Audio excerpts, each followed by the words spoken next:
नमस्कार दोस्तों, आप देख रहे हैं पीएनपी न्यूज। दोस्तों, हमारे चैनल पे आप लोग का स्वागत है। महाराष्ट्र और झारखंड के नतीजे आ चुके हैं और परिणाम भी फाइनल हो गया है।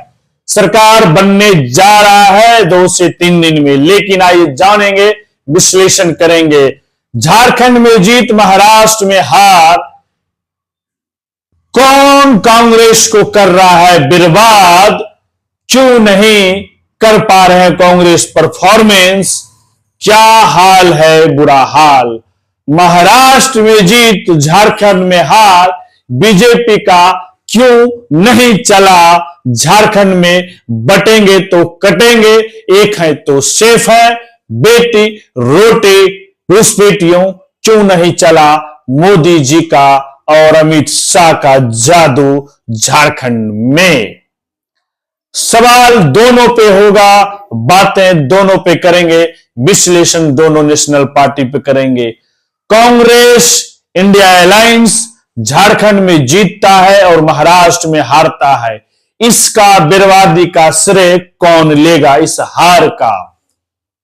इंडिया अलायंस महाराष्ट्र में हार जाता है और इंडिया अलायंस झारखंड में जीत जाता है।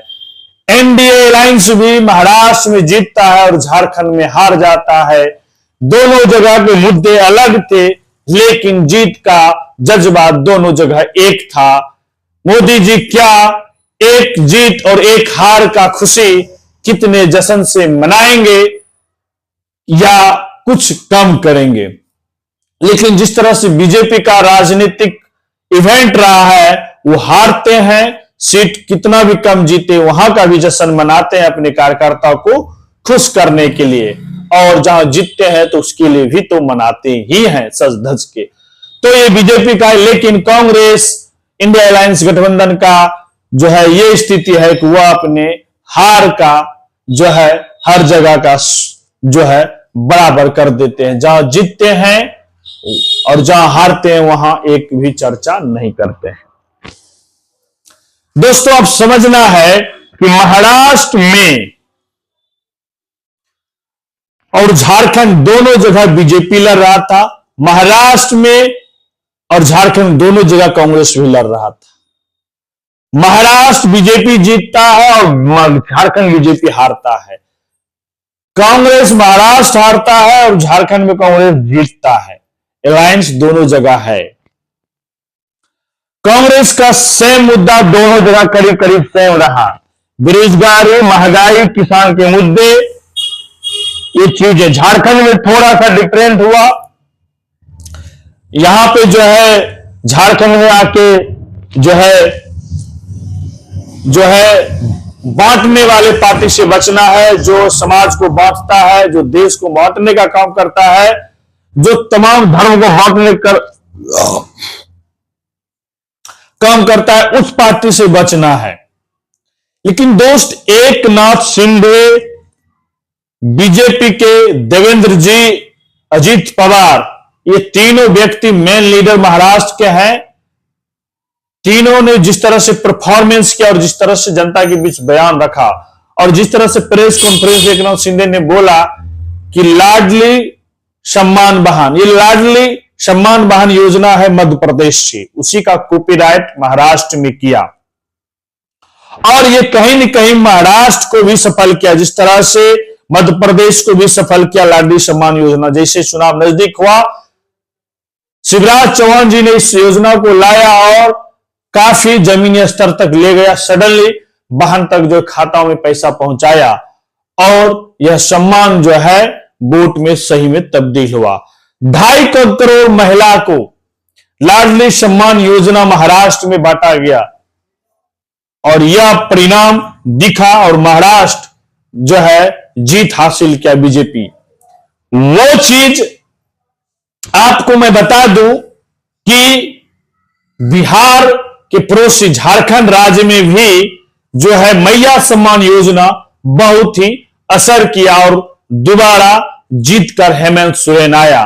तो एक चीज समझ में आ गया, आप लोग को भी आ गया होगा दोस्तों, कि तमाम मुद्दे कट्टरपंथी हो या हिंदूवादी हो या राष्ट्रवादी हो, यह समाज तोड़ने वाले मुद्दे हो, ये तमाम चीजें किनारे हो गया। विकास का ही मुद्दा रहा और खासकर जितना जो पार्टी महिलाओं को अपने प्रति उनका झुकाव नजदीक किया, जो मेरा विश्लेषण कर रहा है कि यह चीज ही सबसे ज्यादा प्रभावित किया। जिस तरह से महाराष्ट्र में किसान को लेकर एकनाथ शिंदे ने किसान सम्मान योजना, युवा सम्मान योजना, लाडली बहना सम्मान योजना, ये 3-4 योजनाओं जिस तरह से महाराष्ट्र में लागू किया और इस योजना को जल्दी ही धरातल पर जो उतारा, ये योजना ही महायुति गठबंधन एनडीए को जिताया। आप आ जाइए झारखंड में भी जिस तरह से हेमंत सोरेन ने मैया सम्मान योजना, 200 बिजली बिल माफ करना और तमाम किसान और आम पब्लिक मिडिल क्लास का बिजली बिल टोटल माफ कर दिया।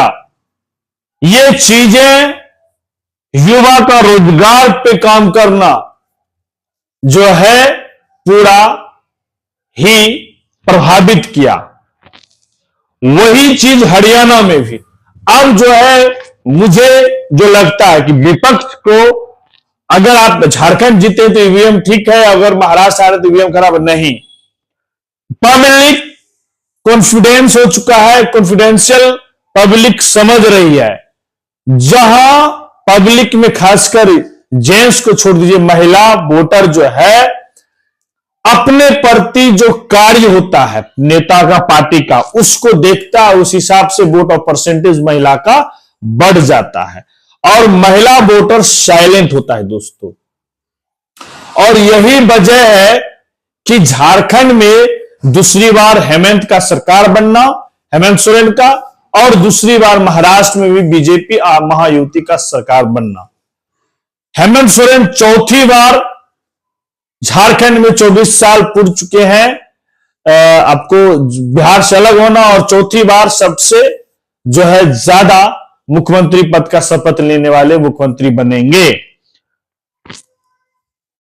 अर्जुन ये आपको जो है उनके पिताजी 3 बार जो है मुख्यमंत्री का शपथ लिए हैं और एक बीजेपी से जो है वो भी 3 बार ले चुके हैं। अर्जुन मुंडा करके, अर्जुन करके नाम है उनका, वो भी जो है 3 बार ले लेंगे। हेमंत सोरेन चौथी बार।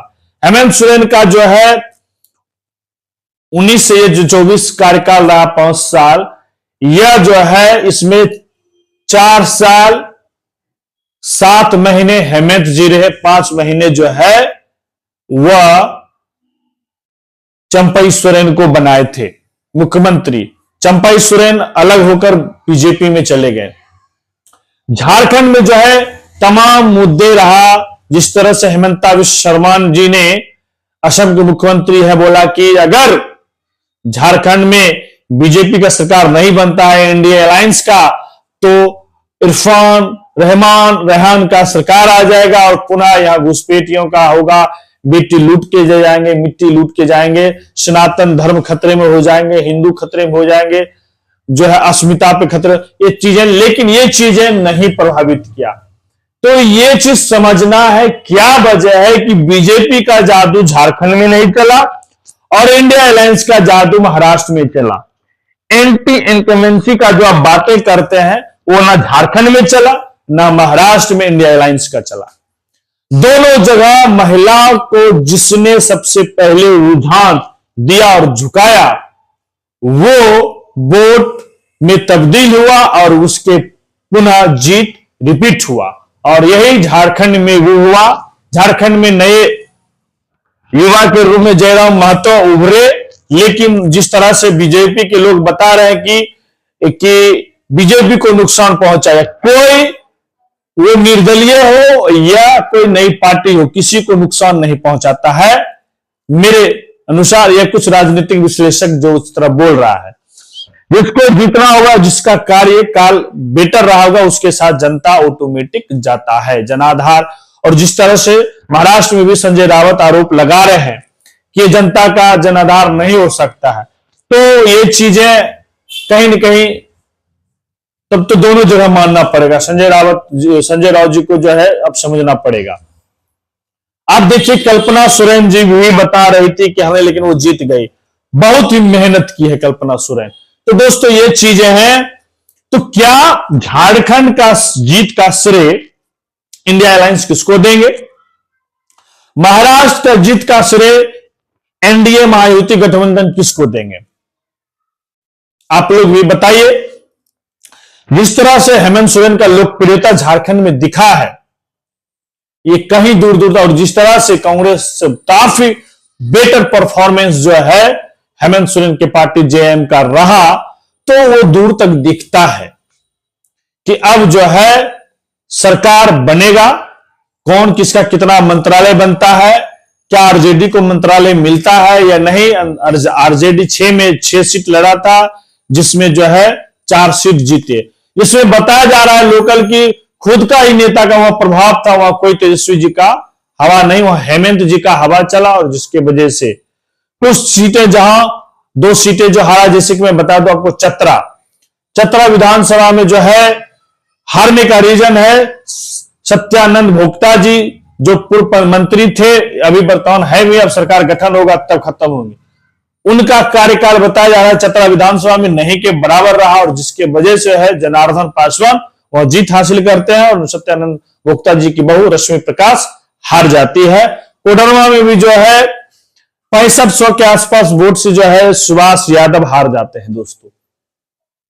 तो ये तमाम चीजें मैं आपके बीच इसलिए रख रहा था कि आप लोग डाइवर्ट मत होइएगा।